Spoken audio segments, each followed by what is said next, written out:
дружество на българските художници. Искам да се извиня, че все още има малко гьончета, тъй като изнасяхме с кофе, водата от течащия покрив все още не е направен от общината. Това е втората ни сбирка на Обществения съвет на култура и културно наследство. Втората голяма сбирка. Имахме още една-две междинни за по-малки проблеми. Навсякъде между нас, по медиите, като се започнат от чалга концертите, античен театър, за Георги Самуиловски, който направи едно дълго свое празнуване и наречено представяне или презентация, но се превърна накрая в един безкрайен празник. И всичко това, и всичко, което се случва наоколо, непрекъснато виждаме нещо започва да се разрушава, да се прави неща, които не отговарят на правилата, на неща, които разрушават автентичността на този град, известен и красив, със своята историческа значимост, със своята естествена естетика и всичко, което ние обичаме в него. Затова днес се събираме и специално ще обсъждаме античния театър, неговото ползване, правилата, по които се ползват, концепциите, които се съдържат в него и всичко, което законно или незаконно се осъществява в дейността в него. Виждам, че имаме много гости и много се радвам, че са дошли, освен творците, които представляват този обществен съвет, този специализиран, компетентен обществен съвет, който не бе удостоен от кмета на града, който твърди, че не признава този съвет, единственият съвет, който признава Общински съвет. Добре е да му обясним, че този съвет е всъщност специализирания съвет на професионалистите и на гражданите на Пловдив, а онова на този етап е политическия съвет. Малко се различават нещата. Имаме гости и от някои от новите кандидати за кметове на града. Добре дошли. Но искам да ви кажа, че ние сме се събрали тук като граждани на Пловдив. Е съгласувано от Министерството на културата. Техническото задание на практика предопределя всичко, което в момента се случва на античен театър, защото тук са описани съвсем конкретно подобектите, които трябва да бъдат реализирани с проекта. Говорим за приемане на информационна сграда, кафе, античен театър. Включително са описани, че трябва да бъдат метални конструкции, колеги, постаряеми. Тоест техническото задание на практика е предопределило резултата. С това ще приключи само искам да спомена следното. В момента проект, който се реализира ефекта от проекта, ще получи информация, но част от него е за разрешение за строеж, там където се построила сградата, част от него е за разрешение за поставяне, така както се поставят павилионни листите на града. Разрешението за поставяне в старина, в случая в зоната на старина Пловдив, категорично и задължително се предшества от схема, съгласувана от Министерството на културата и одобрена от Общинския съвет. Това са изходните документи, с които тръгва този проект. Тоест, Общинския съвет е гласувал проектна схема за поставяне, гласувала е решение за изпълнение на проекта в Красива България. Това са изходната информация, която ще предам, за да пристъпи по-нататък в обсъждане. В момента трябва да ме да представи проекта си в подробности, като аз не познавам за това.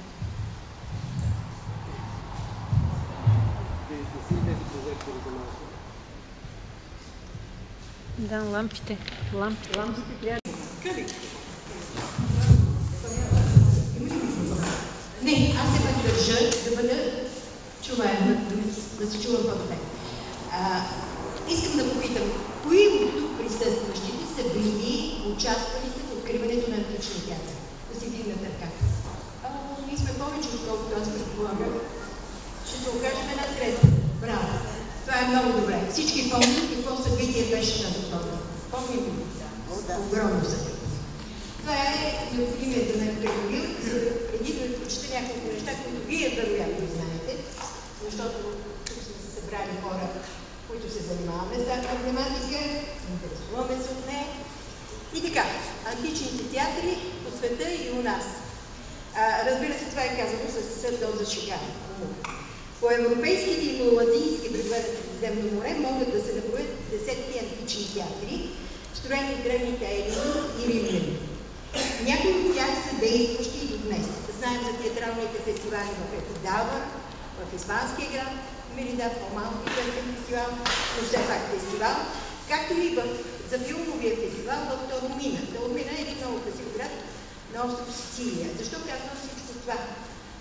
Тези театри, пак повтарям, са по бреговете на малоазийски и европейски на Средиземно море. Но античният театър на Филипопола, този, на който се радваме ние, съвременните пловдивчани, е единствено от Черно до Адриатическо море. Не казвам на Балкански полуостров, защото така, в една част по-надолу има подобни театри, подобни, не същия. Нашите все пак е ниски. Така. Перлът, короната на Пловдив. Кой не е съгласен с тази констатация, колкото и банално да прозвучи. Затова и не само заради това, българското общество се взриви откровено негодование на смешки, че неговата сцена, оркестрата, се превърна в място за ядене и пиене, отпразнува рождения си ден в нея, видоизпенът Самуил. И аз си представете, че това се случва в Партенон. Партенон, Колизеума, Форум Романо или въобще където се сетят, което и друго место да се сетят. Мислите ли, че там се случват подобни неща? Едва ли. Във всеки случай аз не знам там да се случват такива неща. Защо не можем да си представим, че там се случват подобни неща? Защото, примерно, Акропола е под егидата и под охраната на ЮНЕСКО. А на други места, под охраната на собствената си държава, в някои случаи и на общината. В нашия случай, знаете, че държавата е делегирала известни права на община Пловдив. Така, и какво прави община Пловдив? Приема наредба, почти в края на месец май, решение номер 155, взето с протокол номер 10 от 21 май 2015 година. Трудно ще намерите документа, защото той се нарича Наредба за изменение и допълнение на наредба за определянето и администрирането на местните такси и цени на услуги на територията на община Пловдив. Трябва да ви кажа, че ние направихме истинско разследване. Питам, колеги, приемали ли сте подобна наредба? Не сме приемали. Въобще не се сещат, че някъде в някаква наредба се е визирало нещо за античния театър. Така, намираме наредбата, четем. Според текста озаглавен мероприятия на античен театър, за провеждане на мероприятия на ден услугата струва 2400. Амелия Гешева твърдеше, че 2800. Тук няма значение. Тя може и да се объркала или... Може би. Никъде в наредбата не е описано за какво мероприятие става дума. Може да е неприлично, може да е опасно, може да е някакво сектантско сборище. Надявам се, че Самуиловия рожден ден не е бил такова, но ще се помни нощта на 25 срещу 26 юли, защото населението в околните къщи не е спало. Чувало се, както разбрахме, от неспящи медии до джумаята и капанък. Става дума за национален паметник на културата. За паметник с голяма културна стойност. А наредбата изглежда прията точно като че да обслужи нечий рожден ден. От присъствалите на гласуването 39 души, копчето за са натиснали 32. Групата на управляващите от ГЕРБ е 18 души. Някои от тези, които са гласували за, въобще не си спомнят, че е минал на гласуване такава наредба.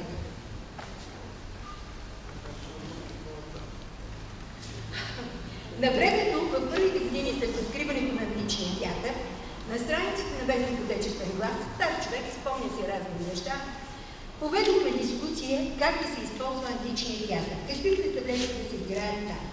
И аз в статията си, новият курс на Стария театър, съм написал.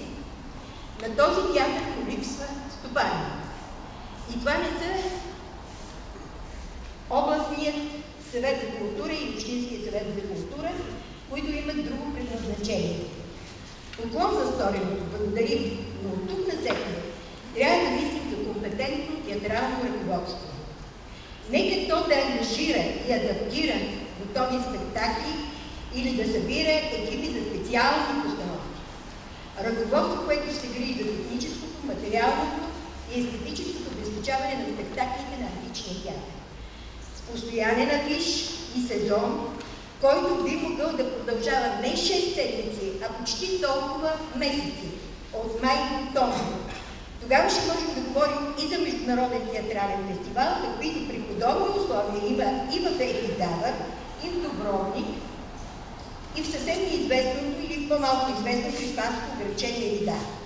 Нима Пловдив, където най-осезателно се чувства нужда от втори театър, градът родил българския професионален театър, ще си позволи при наличието на такова великолепно достояние да остане по-назад. Вярваме, че това ще се бъде и очакваме потвърждението. Това е вестник отечествен глас 24 юни 1984 година, преди повече от 30 години. Нещо в тази насока да се е случило през това време? Не. Къде е планът за управление на античния театър? Къде е правилникът му за ползване? Ще кажете каква смешна, старомодна взискателност. Но до тук с патоса на моето негодование. Прагматичните разсъждения и предложения от архитект Петкана Бакалова. А що се отнася до конкретната наредба, тя трябва да потърпи промяна в 4-то римско точка 1.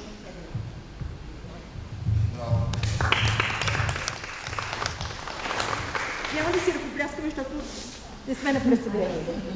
Искам да обясня, че няколко човека ще направят свои представения в регламент 5-6 минути, може малко повече. И след това ще има изказвания в рамките на 3 минути, дискусия по тези въпроси, по всеки един въпрос, така че да има някакъв ред. А сега архитект Бакалова ще ни говори точно за липсата на основни програмни документи и съгласно Закона за културното наследство на Стария град, в частност на античния театър.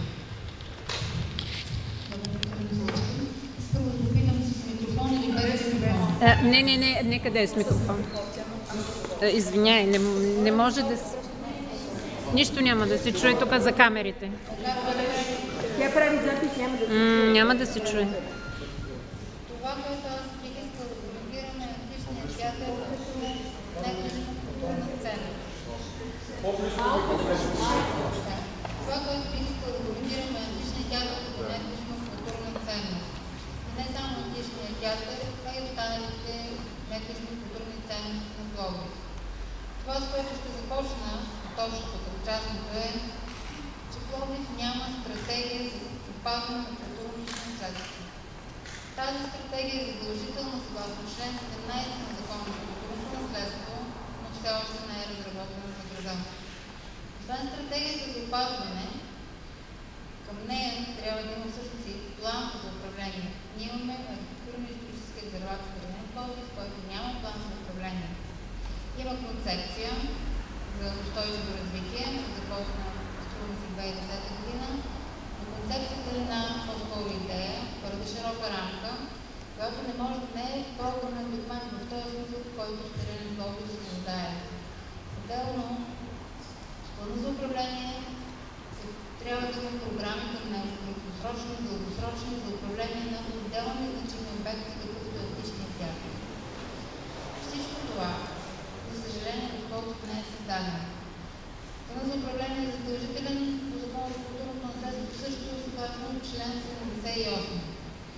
В стратегията Програмата за развитие на Пловдив 2014-2020 е записано разработване на план за управление на историческа зона Филипопол от ремонта на Пловдив, който трябва да се реализира в 2015 година, но никой от нас не знае да стартира разработването на подобен план. Между другото са предвидени 200 000 лева от страна на общината. Не е стартирал, а по член 81 от Закона за културното наследство този план задължително подлежи на обществено обсъждане. Нещо, което в момента не се опитваме да направим за един от значимите обекти, не за друго, защото имаше буквално аварийни ситуации с него. Визираме отменение концепция на памет, според мен. Това за което говорим, са всъщност програмни документи, които регламентират процеса на вземане на решения, които регламентират приоритети при опазването и социализацията на културното наследство, конкретно античен театър, а и другите обекти. Това предпазва нещата да се случват на парче, обществеността да разбира постфактум на инвестиционни намерения, някои са спорни, визиран проект на БТФ включително, или пък за културни проекти, които са малко по-силно да му ще употреба пошли, като това, което се случи на античен театър. Много е важно да се създадат тези програмни документи, защото тогава, независимо кой ще бъде начало на този град и кой ще бъде в Общинския съвет, те трябва да бъдат изпълнявани и те трябва да бъдат конкретни. И обществено обсъдени. И обществено обсъдени. Както аз казвам, общественото обсъждане е изключително важно и затова смятам, че Общественият съвет за култура и културно наследство би трябвало да е отворен за всякакви предложения от страна на столичани на гражданите на Пловдив, защото аз преди текст съм заявила, че понякога едно добро решение може да бъде дадено от майстор или от работник на обекта. И трябва да имаме самочувствието, както аз да се слушам в добрата идея. По същия начин смятам, че община Пловдив би трябвало да има самочувствието да проведе диалог с гражданите на Пловдив и с професионалистите в този град. Това, което искам да спомена последно да направя введение към темата и към проекта на СЕК Пролива е, че аз се запознах с техническия проект, запознах се с техническото задание. Техническото задание, само да включа, техническото задание е съгласувано от Министерството на културата. Техническото задание на практика предопределя всичко, което в момента се случва на античен театър, защото вътре са описани съвсем конкретно от обектите, които трябва да бъдат реализирани с проекта. Говорим за приемане на информационна сграда, кафе, античен театър. Включително са описани, че трябва да бъдат метални конструкции, колеги, повторяеми. Тоест техническото задание на практика е предопределило резултата. С това ще приключа, само искам да спомена следното. В момента проект, който се реализира ефекта, просто ще се получи информация, но част от него е с разрешение за строеж, там където се построила сградата, част от него е с разрешение за поставяне, така както се поставят павилионни и скелетите на града. Разрешението за поставяне в старинна, в случая в зоната на старинен Пловдив, категорично и задължително се предшества от схема, съгласувана от Министерството на културата и одобрена от Общинския съвет. Това са изходните документи, с които тръгва този проект.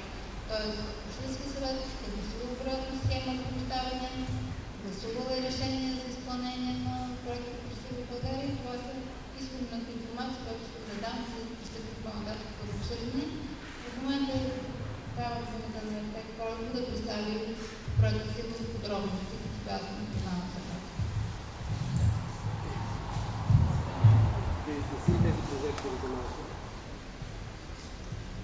Да, лампите. Лампите трябва.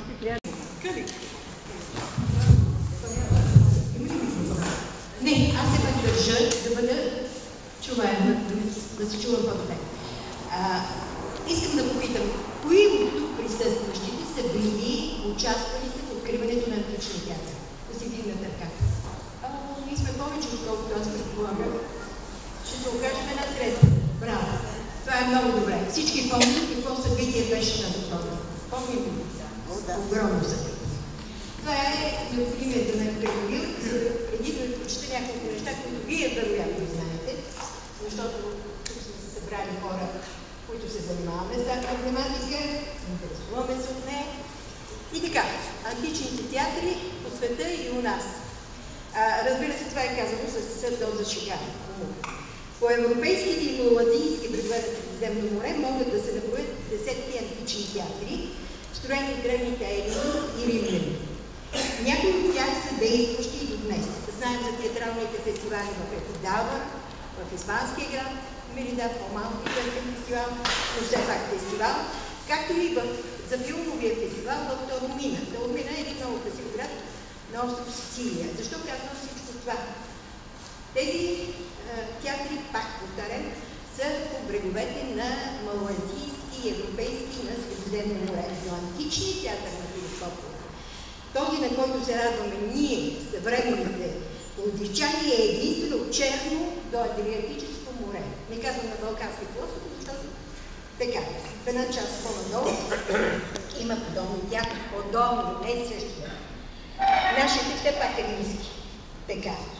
Перла в короната на Пловдив. Кой не е съгласен с тази констатация, колкото и банално да прозвучи. Затова и не само заради това, българското общество се взриви откровено негодование и смешки, че неговата сцена, оркестрата, се превърна в място за ядено пиене, отпразнува рождения си ден в нея, бизнесменът Самуил. Я си представете, че това се случва в Партенон. Партенон, Колизеума, Форум Романо или въобще където се сетят, което и друго место да се сетят. Мислите ли, че там се случват подобни неща? Едва. Във всеки случай аз не знам там да се случват такива неща. Защо не можем да си представим, че там се случват подобни неща? Защото, примерно, Акропола е под егидата и под охраната на ЮНЕСКО. А на други места, под охраната на собствената си държава, в някои случаи и на общината. В нашия случай, знаете, че държавата е делегирала известни права на община Пловдив. Така, и какво прави община Пловдив? Приема наредба, почти в края на месец май, решение номер 155, взето с протокол номер 10 от 21 май 2015 година. В наредбата не е описано за какво мероприятие става дума. Може да е неприлично, може да е опасно, може да е някакво сектантско сборище. Надявам се, че Самуиловия рожден ден не е бил такова, но ще се помни нощта на 25 срещу 26 юли, защото населението в околните къщи не е спало. Чувало се, както разбрахме от неспящи медии, до джумаята и капанък. Става дума за национален паметник на културата. За паметник с голяма културна стойност. А наредбата изглежда приета точно като че да обслужи нечий рожден ден. От присъствалите на гласуването 39 души, копчето за са натиснали 32. Групата на управляващите от ГЕРБ е 18 души. Някои от тези, които са гласували за, въобще не си спомнят, че е минал на гласуване такава наредба. А що се отнася до конкретната наредба, тя трябва да потърпи промяна в 4-то римско точка 1.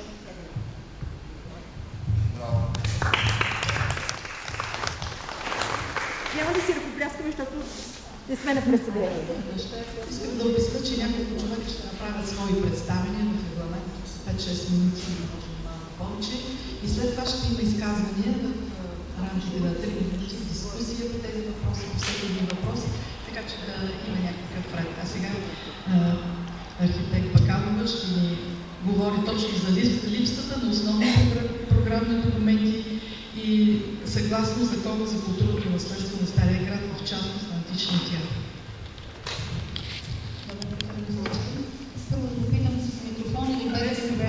Не, нека да е с микрофон. Извиняй, не може да се... Нищо няма да се чуе тук за камерите. Тя прави запис, няма да се чуе. Няма да се чуе. Това, което аз бих искал да коментирам е античния театър като недвижима културна ценност. Това, което бих искал да коментирам е античния театър като недвижима културна ценност. И не само античния театър, а и останалите недвижими културни ценности на Пловдив. Това, с което ще започна, точното като частното е, че Пловдив няма стратегия за опазване на културното наследство. Тази стратегия е задължителна съгласно член 17 на Закона за културното наследство, но все още не е разработена за града. Освен стратегията за опазване, към нея трябва да има всъщност и план за управление. Ние имаме архитектурно-историческа резервация в града Пловдив, който няма план за управление. Има концепция за устойчиво развитие, започна в 2010 година. Концепцията е една по-скоро идея, твърде широка рамка, която не може да не е програмен документ в този смисъл, в който Старинен Пловдив се нуждае. Отделно, с плана за управление се трябва да има програми към него, краткосрочни, дългосрочни, за управление на отделни значими обекти, какъвто е античният театър. Всичко това, за съжаление, доколкото не е създадено. Планът за управление е задължителен по Закона за културното наследство, също съгласно член 78.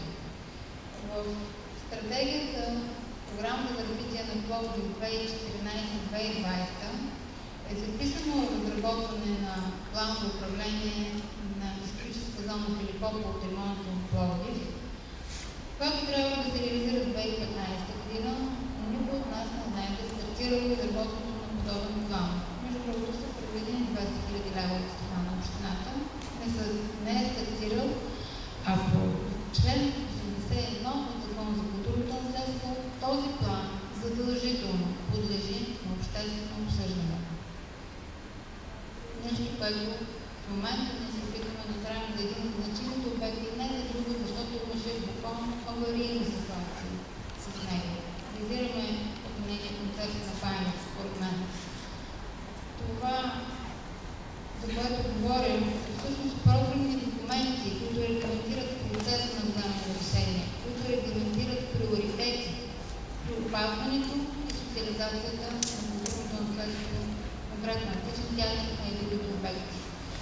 Това предпазва нещата да се случват на парче, обществеността да разбира постфактум за инвестиционни намерения, някои които са спорни, визирам проекта на БТФ включително, или пък за културни проекти, които са малко по-силно дума ще употребя пошли, като това, което се случва на античен театър. Много е важно да се създадат тези програмни документи, защото тогава, независимо кой ще бъде начало на този град и кой ще бъде в Общинския съвет, те трябва да бъдат изпълнявани и те трябва да бъдат конкретни. И обществено обсъдени. И обществено обсъдени. Както аз казвам, общественото обсъждане е изключително важно и затова смятам, че Общественият съвет за култура и културно наследство би трябвало да е отворен за всякакви предложения от страна на съвещания на гражданите на Пловдив, защото аз като архитект съм се убедила, че някое едно добро решение може да бъде дадено от майстор или от работник на обекта. И трябва да имаме самочувствието, както аз мога да се слушам от добрата идея, по същия начин смятам, че община Пловдив би трябвало да има самочувствието да проведе диалог с гражданите на Пловдив и с професионалистите в този град. Това, което искам да спомена последно да направя введение към темата и конкурентност на всеки проектове е, че аз се запознах с техническия проект, запознах се с техническото задание. Техническото задание, само да включа, техническото задание е съгласувано от Министерството на културата. Техническото задание на практика предопределя всичко, което в момента се случва на античен театър, защото вътре са описани съвсем конкретно от обектите, които трябва да бъдат реализирани с проекта.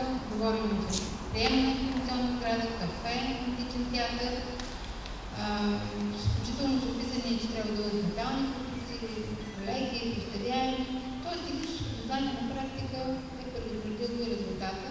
С това ще приключа, само искам да спомена следното. В момента проект, който се реализира ефекта, просто ще се получи информация, но част от него е за разрешение за строеж, там където се построила сградата, част от него е за разрешение за поставяне, така както се поставят павилионните изпитания на града. Разрешението за поставяне в старинна, в случая в зоната на старинен Пловдив, категорично и задължително се предшества от схема, съгласувана от Министерството на културата и одобрена от Общинския съвет. Това са изходните документи, с които тръгва този проект. Тоест, Общинския съвет е гласувал проектна схема за поставяне, гласувал е решение за изпълнение на проекта в Красива България и това са изходната информация, която ще задам, за да пристъпим по-нататък по обсъждане. В момента трябва да на архитект Колев да представи проекта си в подробности, като аз не познавам сега. Много трудно в момента да се опитвам да представя този проект, който аз оценявам, като за мен беше огромно. Тоест, той е един сбор от много неща, като в записката, която съм предоставила,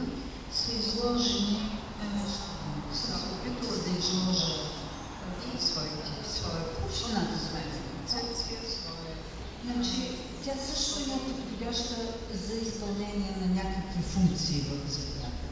Тоест, всичко, което можеше да се търси, е тази сграда, някога проектирана за електрозаосветлението и за едни батерии от туалетни, признавам, много остарели днес и никога не използвани.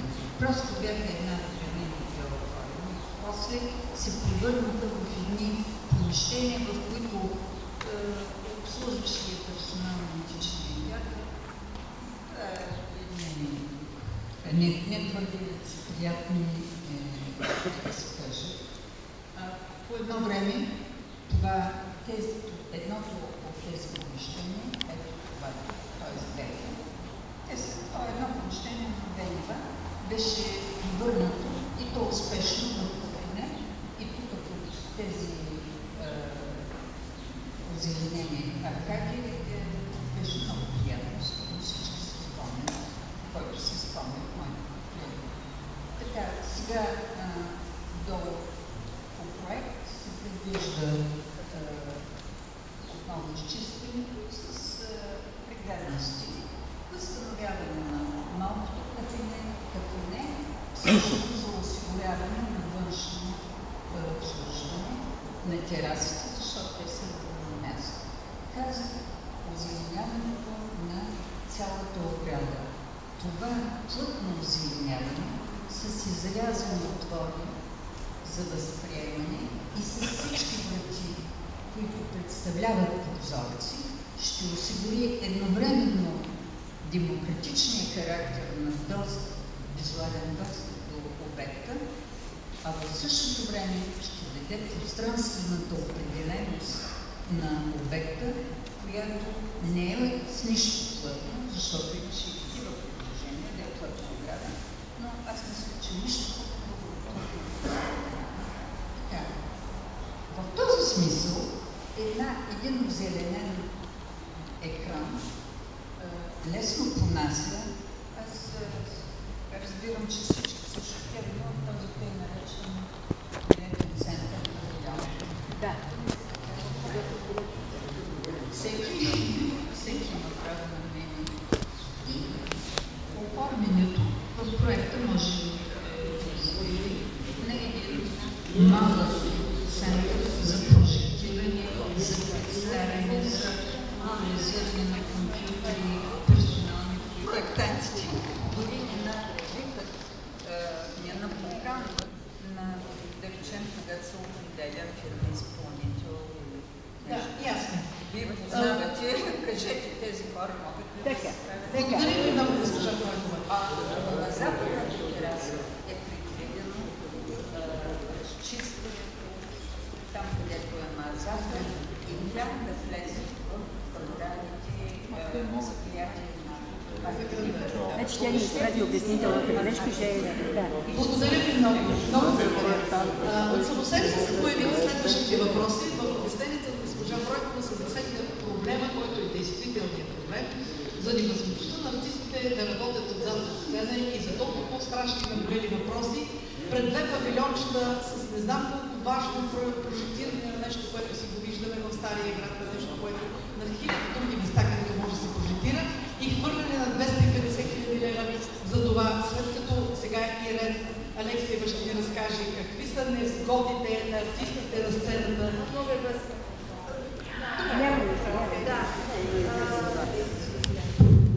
Все пак да, бе. Здравейте на всички. Тук съм не като представител на театъра, защото не съм упълномощена от театъра, а като гражданин и човек, който 35 години работи на тази сцена и в годините обслужвал най-различни мероприятия. Мразя тази дума, но така е в наредбата мероприятия. С извинение на творците, които създават културния продукт на тази сцена. Искам да кажа първо за протокола, че в никакъв случай не искам да посочвам с пръст виновника за състоянието на античния театър, за това, което ние ползваме, тъй като смятам, че общинското ръководство, настояще и бъдеще, това са нашите партньори и ние вървим в едни и същи коловоз, тъй като ние сме домакини на всички, които гостуват на античния театър и които творят на античния театър. Аз съм била винаги от страната на невидимата част и вие повечето от вас сте зрители и не знаете какво се случва на така наречената невидима част или бекстейдж. Моята функция от 35 години е да обезпечавам спектакли, концерти, всякакъв вид мероприятия и да осигурявам лукса, комфорта и сигурността на творците. За съжаление, идвайки на сцената от различни групи, аз съм била в повечето случаи лицето, което обира негативите на това, което им остави като горчевина в устата. Забравяйки колко е красиво, уникално това съоръжение и колко топъл и приветлив е град Пловдив. Ще ви дам само няколко примера. С голямото ми уважение към архитект Пройкова разбрах колизиите и сагите в годините, доброто намерение, политическата воля да са се случили някои неща. Защо не са се случили? Както се казва, това на другото гише, ще задавате въпроси, не е към нас. Много мнения на творци имам, които са гостували трайно на нашата сцена. Те са така голям авторитет. Не искам да ги цитирам, защото медийно те ще присъстват утре. Аз искам да говоря за пловдивските творци, които са акцента в този град. Те са най-важните, те създават продукта, те ще изнесат Пловдив в европейска столица. Другите са просто хора, които ползват нашата публика, нашите съоръжения, ползват нашия потенциал и не забравят. За съжаление, с голяма бол, повече няма да коментирам, това е друга тема. Защото хората са обединени от масови заблуди, че античният театър е винаги скъпо съоръжение. Ще ви кажа защо е скъпо съоръжение. Беше казано, че найема е 2800 лева. 2800 лева е една малка сума, която калкулира билета на всеки потребител. Ако ние като туристи си купуваме пакет за 5-звезден хотел, all inclusive, ние сме достатъчно капризни да искаме максимума от 5-звезден хотел. Ние даваме цена за 5-звездно съоръжение и получаваме вместо all inclusive филия намазана с слепеница. Съжалявам за добър пример, ще ви кажа защо. Калкулацията на билета на пловдивчани, гости на Пловдив, които идват на античния театър, са следните. Аз наемам зала, така наречения форум, 2800 лева, след което получавам само един сграден фонд. Окей, до тук добре, от тук нататък. 1000 лева минимално озвучаване, 1000 лева минимално осветление, 500 лева техническо обслужване. До тук колко става? Не говорим за хонорари, не говорим за авторски права, не говорим за транспорт, не говорим за всички тежести, които идват върху билета. Да, като наемам залата, на мен ще ми кажат с 2600 лева ще си ги изкача от публиката. Колко трябва да бъде? 50 лева. И всички казват, абе, недостъпно е. И какво правим? Отиваме на стадиона и слушаме чалата. Срещу 10 лева. И това е тенденциозно, това е политика и според мен трябва да се замислим защо. Защо изгонихме хубавите мероприятия, пак казвам мероприятия, от античния театър? Защото са недостъпни. Или просто те са ново поколение представления, концерти, които ние не можем да обслужим. Ние нямаме така наречените интелигентни устройства, с които да посрещнем публика, с които да посрещнем гостуващите трупи, гостуващите състави, гостуващите творци, които са много по-напред от нас и технически, и технологично. И ние първо откриваме топлата вода с най-различни тук платформи и седмици. Това също няма да го коментирам. Така, конкретно няма да говоря емоционално, въпреки че всяка обида, която засяга твореца, при мен има емоционален резонанс. Първо, едно оперно представление се състои от 86 души пенсия оркестъра. 85 души оркестър. Да, последно време 85. Хор, оркестър, солисти, балет. Това е видимата част. Това е което вие виждате. Отзад има още 50% толкова творци. Задайте си технологичния въпрос. За 15 минути антракт, къде отиват тези хора, какво се случва с тяхните биологични нужди и как се преобличат 300 костюма на операта, които са кринолини, Всеки костюм има между 400 и 800 лева бюджет. Това са скъпи костюми, които не можеш да закачаш на пирони в така наречените тунелчета, които са в съмнително качество, съмнително осветени. Да не говорим за хигиенизирането, миризмата и така нататък. Доста гнусно е това нещо. Ивайло Михайлов е тук, той ще го потвърди. Преди няколко години има една площадка зад сцената, където са се правили временни павилиони, които се изработват в панаира, и там са се ползвали като допълнителна гримьорна, тъй като... Съблекалня. Така, съблекалня. Тази година е нямало воля за този павилион. Операта са били унизени да сложат военна палатка. На 35 градуса, 300 костюма, с 3 слоя грим. Знаете как се слага? С какво самочувствие да излезеш и да пееш? За кое по-напред да мислиш? Как изглеждаш или какво ще ни представиш?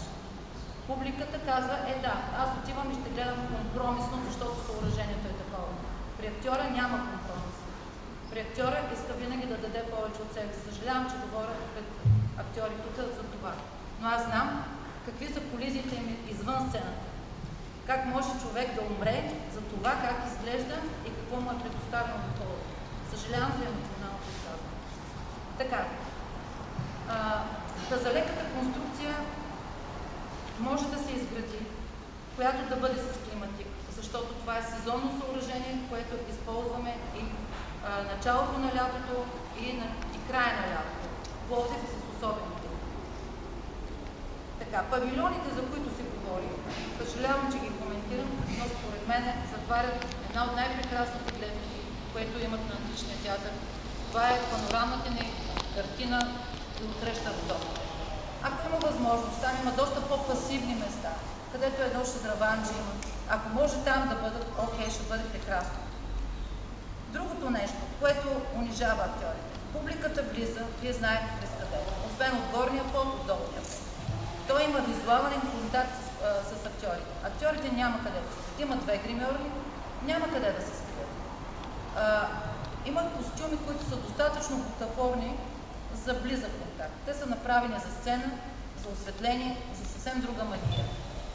Вие минавате през тях, тези актьори стоят, след което те трябва 2 пъти повече енергия да използват, за да внушат как изглеждат.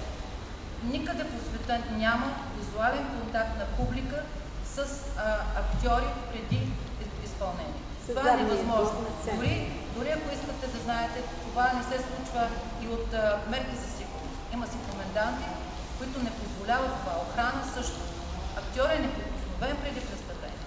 Повярвайте ми, той си има своята света и светик и трябва да не му се влиза по никакъв начин с груба намеса, колкото и любопитно да е това.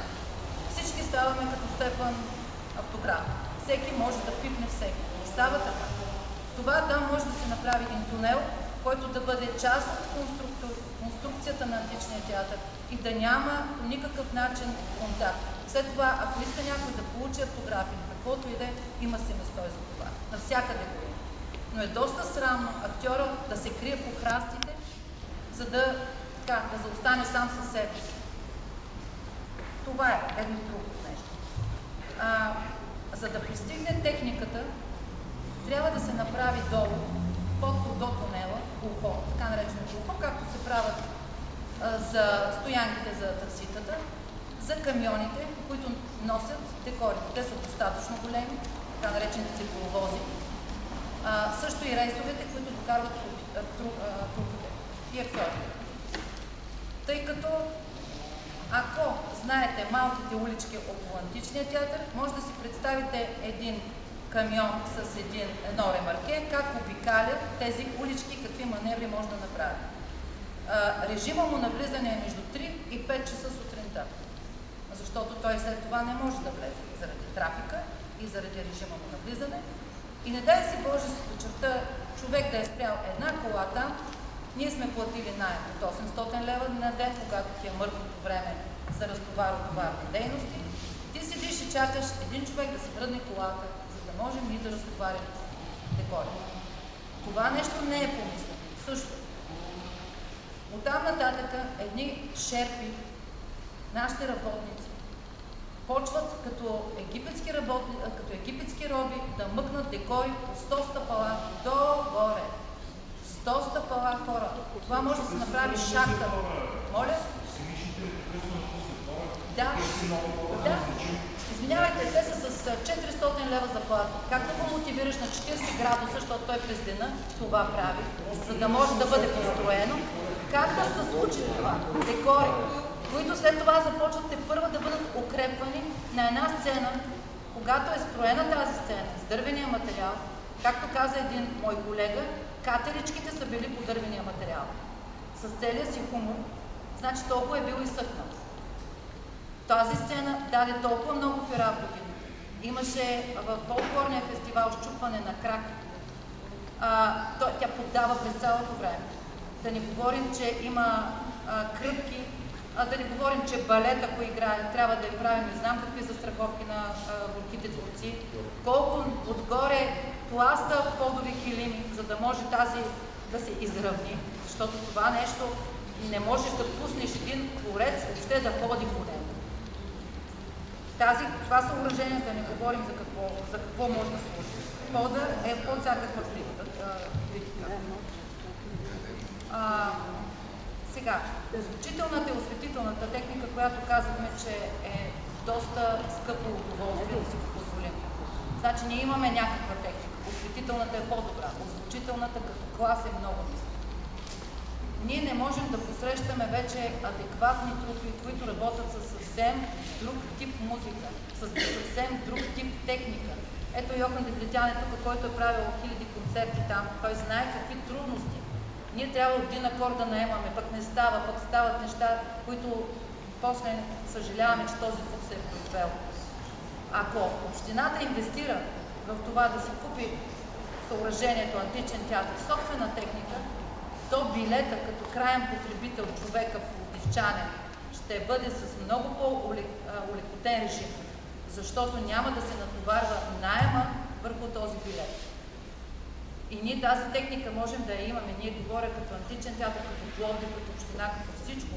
Можем да я ползваме след това в Колодрума, може да я ползваме и в Панаира, защото това е преносима техника. Това са нови поколения интелигентни устройства, които да ги ползват.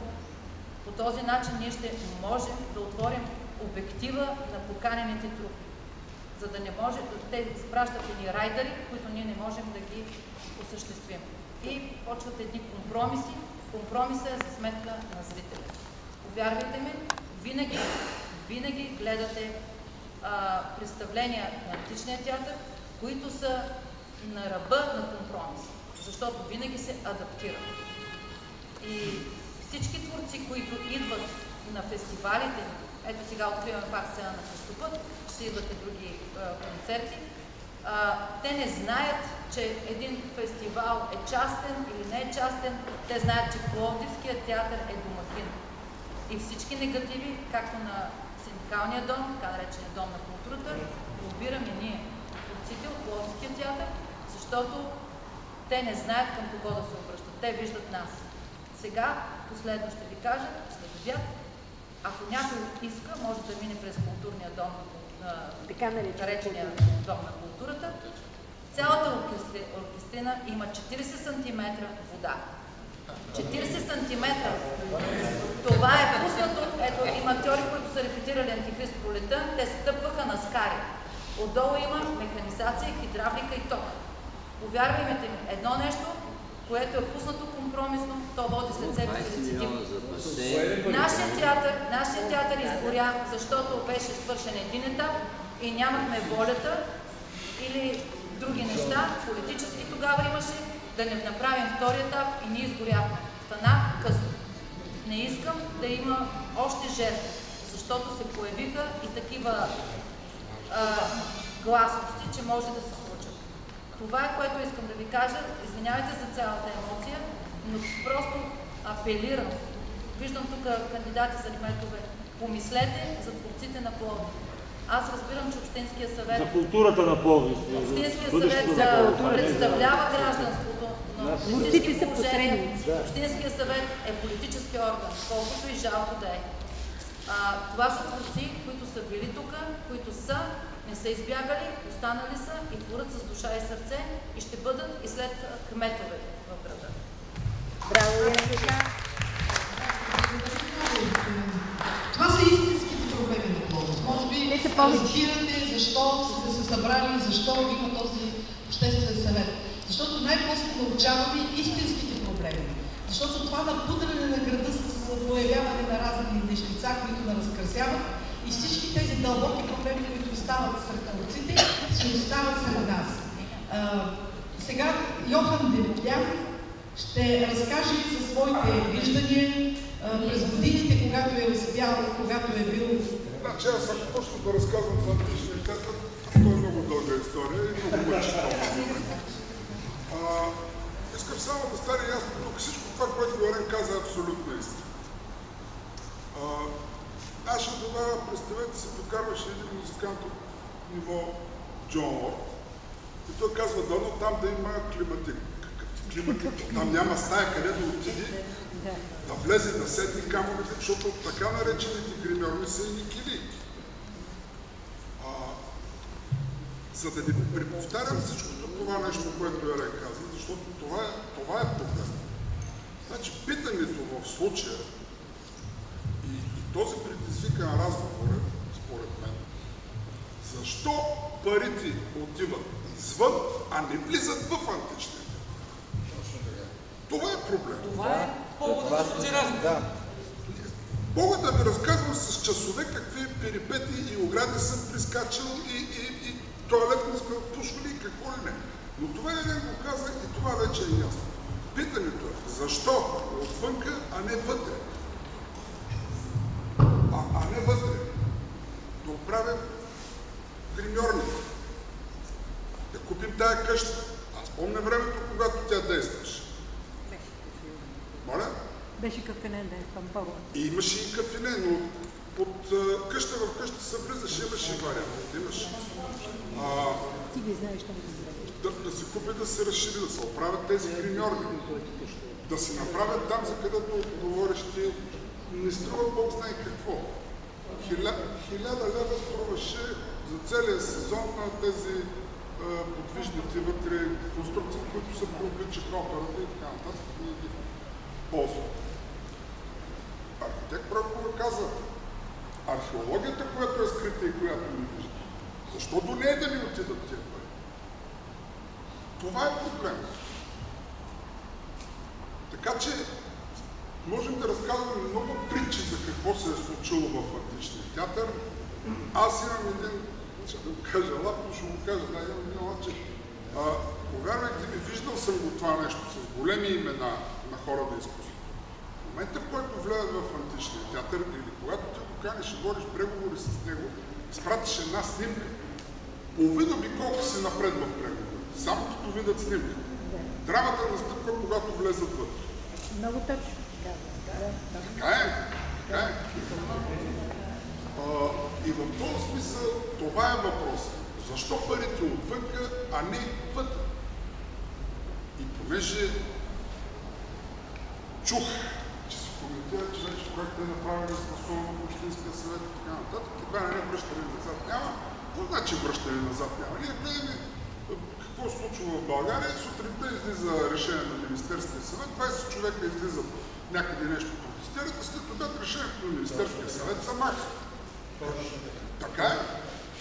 Така че това би могло също да се ревизира, да се замрази за известно време.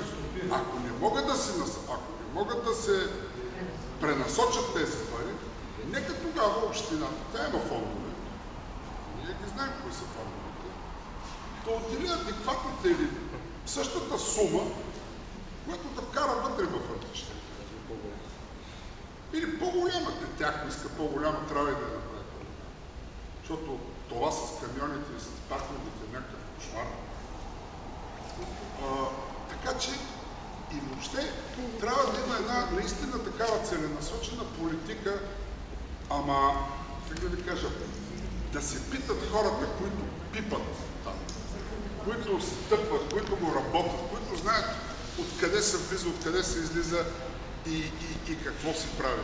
И тогава вече може би ще се помисли и за подходи, ще се помисли и за тези разширения, които могат да се направят отстрани. Но и за туалетни, и за какво ли не. По-малко, по-етапно. Аз не знам, тук има хора, сигурно се спомняте. Ти казваш, Пенки, ти само помниш Христо Бончев. И как той върши много добре. Понеже Не беше специалист в каза за това как да се управлява и да се регулира. В общината преди години, 80-те години, 70-те, имаше един човек, Христо Бончев, чиято работа беше цяла година да ходи да обикаля, да види в този театър, какво се играе по страната, една опера, какво прави това. И тръг за сезона той вече имаше един лист, който почеше да се реализира. Имаше много компромисни неща. Разбира се, че имаше компромис, той времето беше. И тогава и сега компромиси. Тоест, правилно е, забравено е. Това исках да кажа. Да не са отвънка парите, да влезат вътре. Започнахме, може ли? Мисля, че хванахме вече звука за богата и започна разговор. Искам да кажа няколко думи. Чисто... Ана Дякова съм за протокола, Галерия Дякова. 3 минути много интересно. Искам, понеже тук всеки като почне да говори, го фашал да гореят. Ще се помъча да бъда кратка. Значи, имаме 300 000 лева, дадени на Асен Асенов за 3 фестивала. Съпоставително. 3 улични, безсмислени фестивала, според мен. Имаме 300 000, една част са улични. Имаме 300 000 дадени току-що, изгласувани от Общински съвет, гласувала е общината в Красива България, за да направи 2 павилиона и 1 кафене. Съвършено безсмислено. Извинявайте, съвършено излишно. Значи, няма нужда да продаваш онлайн билети и да ги качиш там. И да продаваш дрънкулки, дрънкулки в единия павилион и сувенири и книжки, при положение, че цялата улица Съборна, като стигаш до Античния, е тъпкана с антикварни магазини. И ти купуваш тези неща и можеш да ги купуваш там. Онлайн билети могат да се продават в туристическия център. Тези 300 000, които щедро се дават, общината пак повтарям, е кандидатствала по Красива България.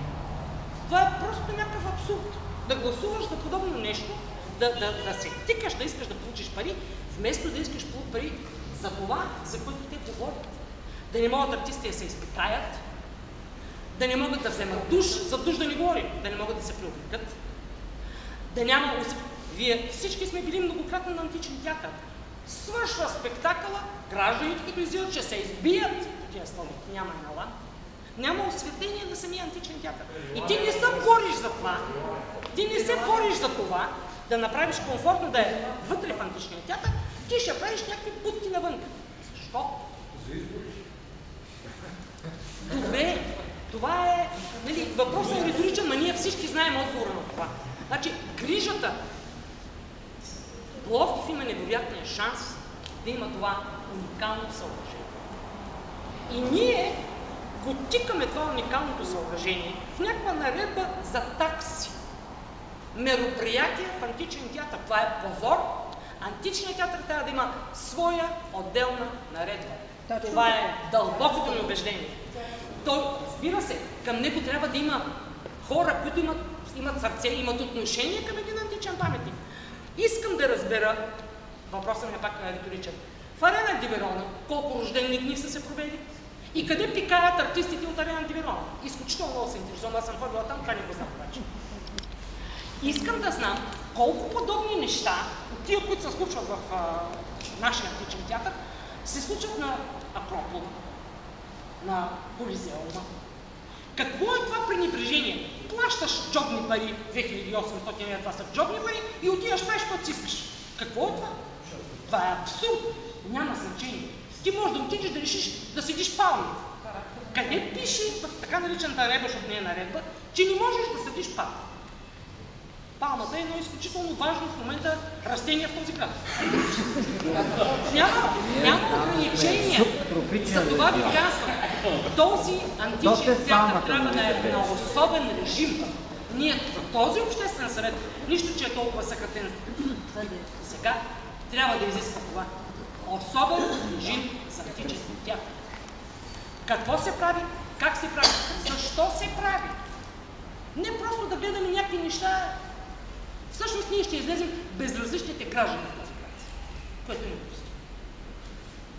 И аз от свое име, не от името на Обществения съвет, предлагам да входираме в Общински съвет предложение за меморандум за спиране на това строителство горе. Браво! Значи, пардон, разбира се, мораториум, говоря по грешката езикова. Да искаме мораториум на това строителство. Окей, архитект Пройков, аз не се съмнявам, че това е добронамерен. Не се съмнявам, че е добронамерен. Възложи се. Въпросът е защо се е възложи и откъде на къде се е възложи. Защо въобще се прави това? То е безсмислено. Така, значи мораториум, аз лично ще настоявам за мораториум върху това строителство и ако общината е толкова загрижена за античен театър, да кандидатства или да намери от собствени. До година няма да даде една сцена в 300 000. Ще ги вкара в античния театър. Има пари в този град. Има пари в този град. В бюджета. Това е нещото, което аз от свое име предлагам. И сега други изказвания започват дебатите по това, което поставихме като проблеми. Проблемите са много, има още, но ние се концентрираме сега основно. Господин Чапаров, археолог. Помолиха ме да помагам, защото да не смятате, че е инициатива. Всички познаваш от него. Естествено. По-възрастна само. Не си много възрастен. Благодаря на всички изказващи се. Съгласен с всичко и меморандума и всичко останало. Не трябва мораториум. Всичко трябва да стане по-бързо. Аз първо благодаря на организаторите, но имам въпрос. Миналия път на среща в театъра се взеха решения. Изпълнили ли се?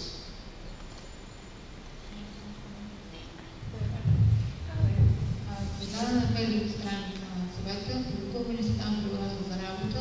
Единственият, който направи коментар към момента е Влади Дончев.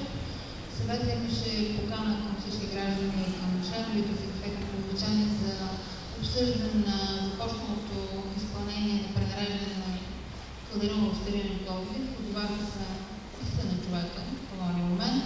Протокола за това заседание беше малко ангажимент да бъде публикуван на фейсбук страницата, ангажимент, който не изпълних поради лични проблеми и имаме запис. Така да съм, че той ще бъде качен. Съжалявам за този пропуск.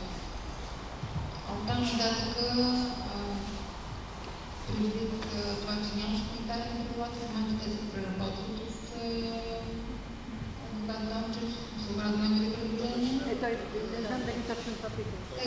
Така, новия вариант до края на седмица, даже по-скоро ще бъде качен, желанието да бъдат гласувани все пак. Макар и онлайн, чрез харесване в Фейсбук или ще към самите правила ще сложим и анкета, трябва само да се даде най-дизната сума. Благодаря. Благодаря.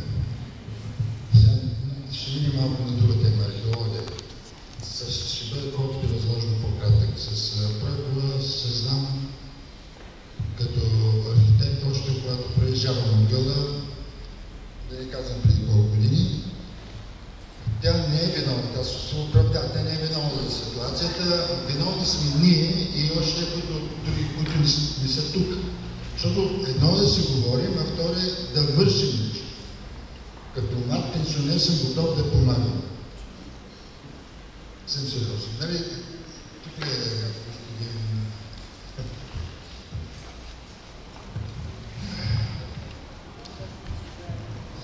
Който по-възъм има един човек.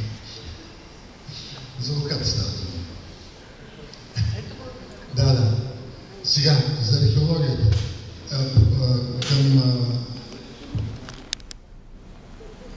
Според мен не би трябвало да се изготвя проект и етап на извършване, когато не си направили археологически проучвания.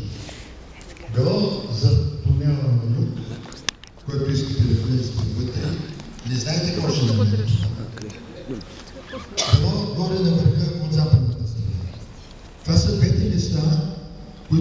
важни и ще се попадат на материали, които ще бъдат от значение за цялата история на това.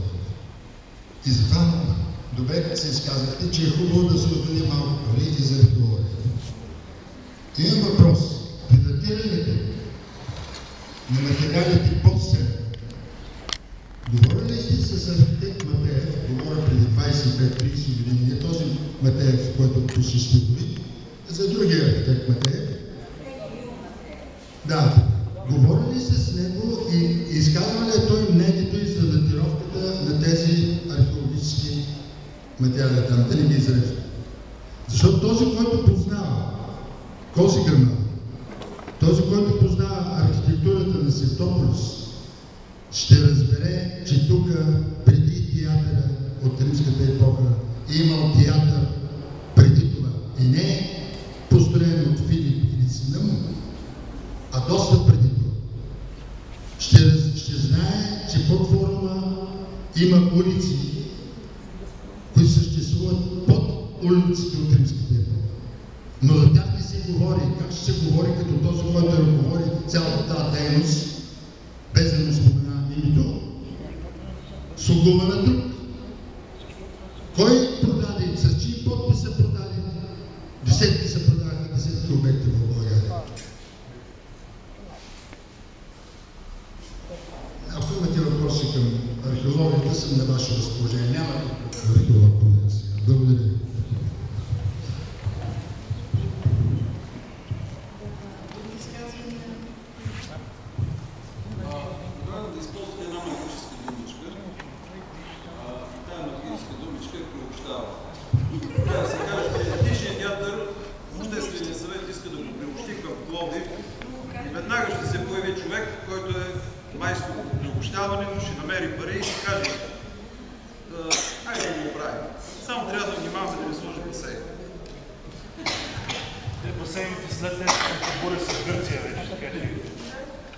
Така че това е решението единствено.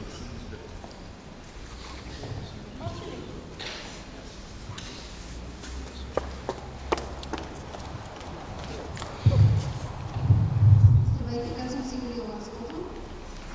Искам да ви припомня за това, че всички политически сили и техните представители знаят какво е положението в античния театър, защото те са правили мероприятия там.